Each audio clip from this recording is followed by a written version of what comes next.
Labour MP Jonathan Reynolds was grilled over his party's lack of clarity on Brexit in the final crunch talks. BBC Breakfast host Sally Nugent argued that now was not the time for the Labour Party to be sitting on the fence with Brexit. While speaking to Shadow Work and Pensions Secretary Jonathan Reynolds, she noted that despite the Labour Party's best intentions, if they did not support the government there could be a no-deal Brexit scenario. Mr. Reynolds admitted that the Labour Party would have to see what deal the government brings back to the House of Commons before they decide to support it. Ms. Nugent asked, will the Labour Party back a Brexit deal? Mr. Reynolds answered, we obviously have to seal that deal first of all.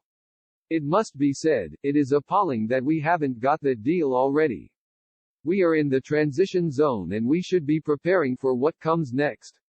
Given the government was elected a year ago on the promise of that oven-ready deal, they should have kept their promises and we should know what that is.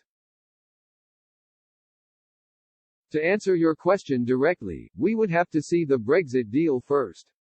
We have always said that we would oppose, in all circumstances, no deal, and we are in a position where it is an up-down vote on a deal or no deal. The government hasn't yet told the House of Commons what form that would take.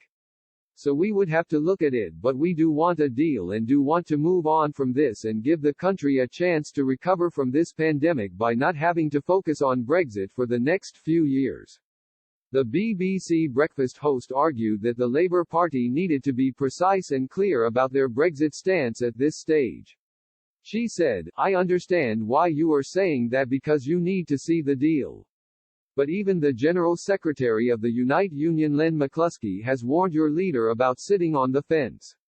How important is it for Labour to be very precise and decisive about any response that you may have? Mr. Reynolds claimed he simply wanted the government to stand by their Brexit promises and get a good deal in place for Britons. The BBC Breakfast hit back and warned of the consequences of not supporting the government. She said, let's be honest about this, if you don't back the deal, whatever that deal might be, there is then a significant risk of no deal whatsoever.